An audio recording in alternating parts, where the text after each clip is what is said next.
Hey, it's great to have you here today. Me and Q were hanging out at the office today talking about a lot of different golf topics, bouncing ideas off each other, and we got on the topic of posture. We figured we'd make a video for you with some of the things that we were talking about here. So with posture, why do you think it even matters? When we're talking about posture, we're basically saying as you make a swing, so if you're going from down the line, you stay in your posture, make a little half down swing to impact, and then his angle of his body, is he staying in posture this way? So is his overall body tilt this way? Or some people will draw a line, go back to address again. Some people will draw a line on the back of your butt here, a vertical line like that, and then as you go down, make a swing and come to impact, pause for me, your butt will stay on that line or even be through there. So why do you think that's important, or what do you think it matters in golf? Basically? Right, so, what's the alternative? The alternative is, standing up out of it, right? And what happens when you do that is, one, you're going to release the club earlier, right? So you're going to be adding loft at contact. And when you add loft, you're just not going to be compressing as much. You're basically turning your 8-iron into a pitching wedge, right? Whereas if we do what the better players do, where we're getting the hands more in front, right, that's going to be compressing the ball. You're going to be able to hit the ball lower with more consistency, with more power, right, and things like that. So why wouldn't you be able to, why can't I get shaft lean if I'm standing up out of it? Right, so basically if my upper body, if my chest is moving away from the ball, right, if I were to have shaft lean as I'm doing that, well, I'm not going to reach the golf ball. I won't get there. So I have to, as my chest moves away, I have to release the club to get to the ball. Otherwise, I'll just flat out miss it. Yeah, so if you do a split screen where we have it down the line and face on at the same time, go ahead and stand up out of your posture this time. And imagine like the center of his body is getting farther away from it. So as you stand up, the center of your body is getting farther and farther away, even back up even more than that, like stand straight up out of your posture. So now you've reached so far, he's gotten so far away, his body's gotten so far away from the ball, even if he has a straight line from his shoulders down to the club head, he still can't even reach the ball there. So the farther you back up this way, the farther I back up out of my posture and stand up, now I have to reach really far with my club, and the club is the farthest when there's no shaft lean. So if my club is extended like this, that's as far away as it can. If I want to get some shaft lean and still be able to reach the golf ball, I've got to get closer to it. So this time stay in good posture. Now his body's moved closer to the ball. You'll notice how he's got great shoulder tilt, which is a staple of great ball striking. Look at the right arm, how it retains some flex in there. All these are things you're going to see with basically every single tour player. And now you got some shaft lean so that, most importantly, you can hit the ball first and then take your divot in front of the golf ball so you get rid of those chunks and thins. So the Y is like 5 Ys, 6 Ys, whatever it is, that you're not going to be able to have lag, you're not going to be able to have shaft lean, you're not going to be able to get a divot in front of the ball. It all gets tougher when you're popping up out of your posture, which, that doesn't sound too fun. What do you see with the pros? This is another question I had. So I've struggled with this. I've studied tons and tons of video. When I'm watching video from pros, go ahead and pretend like you're in your posture kind of coming down to impact again. So I'll pause all kinds of different pros with different clubs at impact. I've tried drawing a line that starts on the outside of the hips and kind of matches the overall back angle. I've said, okay, well that's quite a bit different between players. There's nothing that I can give as like a recommendation there. It's just all over the map. You got guys like a Justin Thomas who's almost like here, his body's like parallel with the ground as he's coming through there because he's just so flexible. Not really possible for most players. And I said, okay, well let me take one through the center of the hips. Go ahead and address it again. I'll take a line from the center of the hips through the center of the neck. Maybe that'll work. Well, that was all over the place too. So you get all these different angles that never really hold up from consistently to player.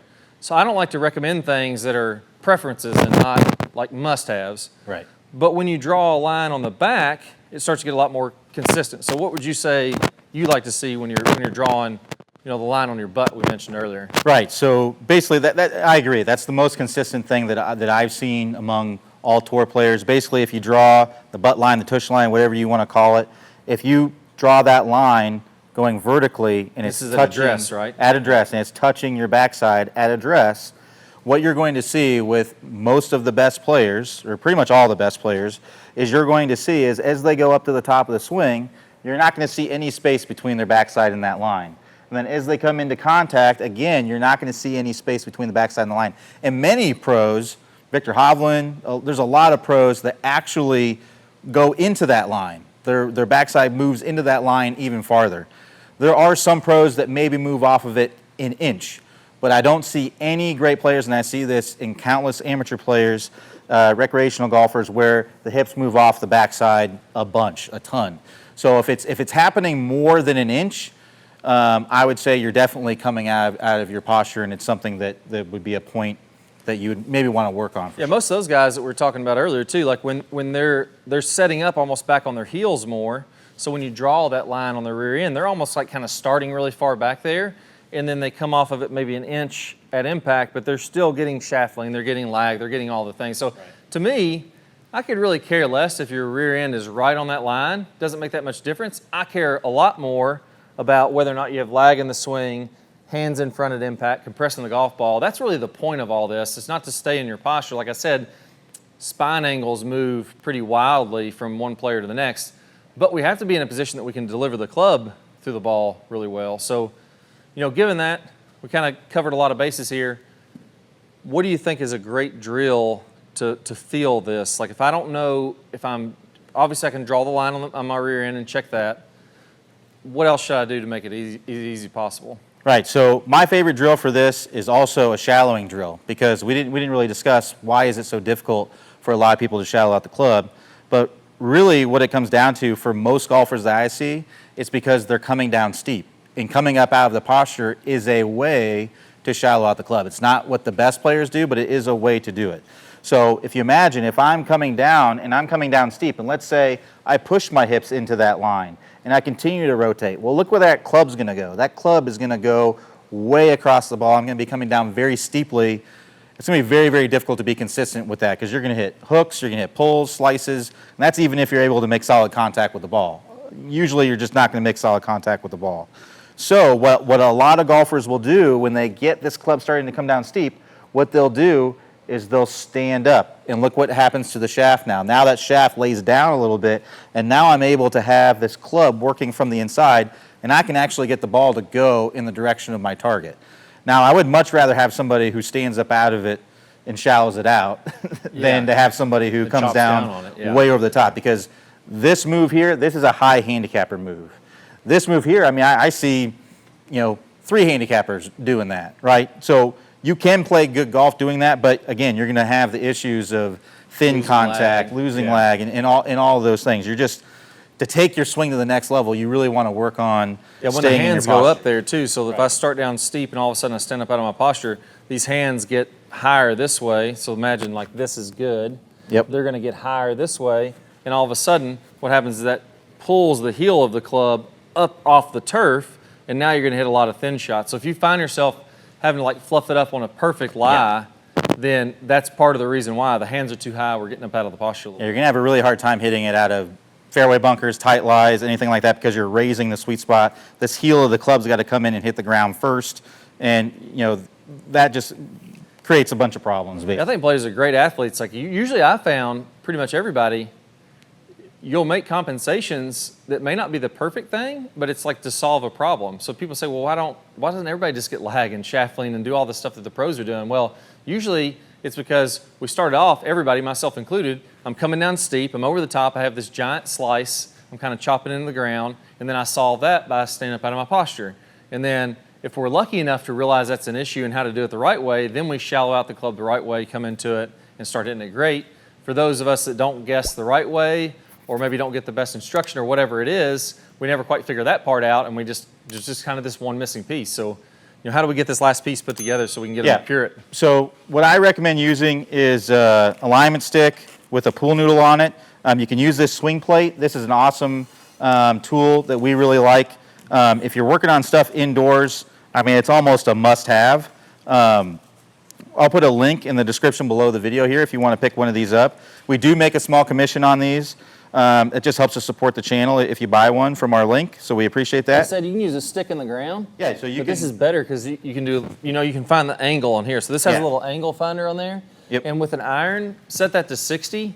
That's pretty much going to be good throughout all your irons to get the right swing plane on there. So I'll set this to roughly, this is going to be, and 60 degrees is the lie angle of a 6-iron. So if I hold this club flush to the ground, right? That's going to be about a 60-degree angle. That's what we're trying to create right here as we're coming in. So Yeah, like I said, there's numbers on the side here, so I can just put it right at that 60 degrees. I'll get it fixed here. Yep, and now we know we're perfectly on it. perfect. And then what I'm going to do is I'm going to set this up to where this ball, we have this alignment stick that kind of goes through this this hole in the swing plate here. I'm going to set this up about about two club head widths to the inside. So you can see it's roughly 6 inches, 6 to 8 inches or so, something like that. And I'm going to have this about 2 feet in front of the ball. And you can see if I do that, it sets me up to force my hands to go underneath it. Because if I start down steep, I'm going to be swinging down over this, and my hands are going to go over this. So this is a really great drill that helps you to get your hands low. As we mentioned before, the tush line, that's just what we see with all the best players. That is just a product of the hands getting low and all these things. So this isn't about necessarily the backside. This is more about getting the club to deliver to the ball in the correct way. And if you're getting the club to deliver to the ball in the correct way, the tush line is going to happen as a consequence of that. You're going to be able to maintain that as a consequence. So what we would want to do is just start out with some shorter and slower swings, like some half swings, where we're getting the hands and the club underneath this. And the goal here is the movement is the most important thing, right? So if you're struggling with the ball, take away the ball and just see if you can do it in a practice swing, a slow practice swing. And then maybe go toward clipping a tee. Then maybe go toward hitting the ball off of a tee. And then gradually building up the swing little by little from there. So I'm going to have Clay kind of jump in here and demonstrate. Yeah, I like a little drill I'll add to that. Sure. If I take a chair, this is like an exaggeration. Yeah. So if I stand up out of my posture, go ahead and demonstrate one where you stand up out of your posture. Sure. The hips move toward the golf ball. Now all of a sudden, all this is jamming up my way. I feel like there's no way I can get underneath that. I'm going to hit that. A lot of that is the legs. So his legs are getting really straight. His knees are locking up. And it just puts your body in a position that's tough to get under that noodle. So if you kind of scoot back there a little bit so you can see me on that camera, imagine you're in your downswing. You're going to sit in this chair. I'll kind of scoot to where I'd be hitting a golf ball here. I'm going to sit in this chair. This is way exaggerated. You're never really going to do this in a real swing. But I would be so far under this noodle now, my legs would be really bent. And then from there, I'm just swinging through and hitting this golf shot. Now, like I said, that's 10 times too exaggerated. But that's the exact feeling most people need to have if we're not used to using our legs and bending our legs a little bit. So here, I'll go ahead, feel like I'm sitting in that chair. I feel like the club shaft is now going to be lower. I feel like there's tons of room under this noodle now. And I'll do what Q said and just go ahead and hit little 50, 60 yard, 70 yard, 100 yard, whatever it is, shots until I get comfortable with that. Now, at first, that's probably a pretty common theme that I see, is that you may start to go a little too far inside and hit them out to the right. That's actually a good sign. I would rather see you do that. Maybe even get those balls that draw back to the left. So starting to curve right to left. And then as you get more and more comfortable with it, you're going to get a little closer to this pool noodle, a little closer to the pool noodle, and now all of a sudden they're going to be pretty straight. So if you start out too far to the right, I'm totally fine with that in the beginning. And then gradually back down on it until you can hit a pretty straight shot. And then, like I said, there, 120 yard 6-iron. I'm just going to go practice that enough until the noodle is not even bothering me at all. It's like I'm not even thinking about it at that speed. As soon as you get to where you're not even thinking about it, then I can go to 140, 150, 160, whatever it is. So there, even a little small swing, I hit it so solid because the sole of the club's coming in level with the turf. I wish I'd known that when I was clanking everything thin like I did for about 10 years, practicing 8 hours a day and still not hitting them solid. But now that I've gotten lower, they feel just a lot better. And then eventually, once you feel like the noodle, you can't even remember it's there, then go ahead and make a few full swings. There we go, and I couldn't hit one a whole lot better than that. That felt pretty good. So you got anything to add to that one, Q? No, and this is the ball flight you're looking for, starting to the right, curving to the left. If it's going lower than what you would normally see, that's a good indication as well, because that means that you're staying in your posture. Because if you were to stand up out of your posture, or if you were to release the club earlier and not stand up, well, look what's going to happen. I'm just going to throw that club into the ground. I have to, if I'm staying in my posture and getting my hands lower, I have to be getting my hands more in front, which is going to help me to de-loft the club and hit a more compressed shot like that. Yeah, I'm almost over compressing here. The vertical launch angle was 14 degrees. That's, you know, almost on the lower end. So I know I'm exaggerating enough. I'm kind of really squatting down, getting under this pole. Or if you're not sure, like you can really just eyeball it to a certain degree. If I hit this shot, let's watch where it hits the net here. I'm gonna know if I'm doing this the right way.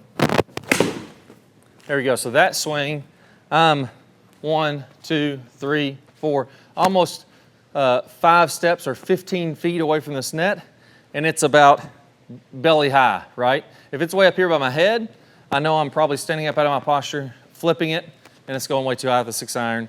If it's way down low by your knees, you're probably just thinning it a little bit. That's a little exaggerated, but I really like that. There's a couple more drills, or one more drill that I have specifically that's going to help you with your lag. So we kind of briefly mentioned on that, but if you're staying in your posture, it's way easier to get lag and shaft lean in the downswing. I'm going to play an end screen here in a second, or have an end screen pop up. That video will pop up on your screen. Don't miss out on that. Let's add the lag to this, and then you're going to kind of have the whole package of exactly what the pros are doing. You'll be in your posture, you'll be getting lag and have shaft lean. You're gonna be really happy with how your swing looks on video and how you're hitting it too. So best of luck, can't wait to see you in that video. Thanks Q for joining us, and I can't wait to hear about your great success.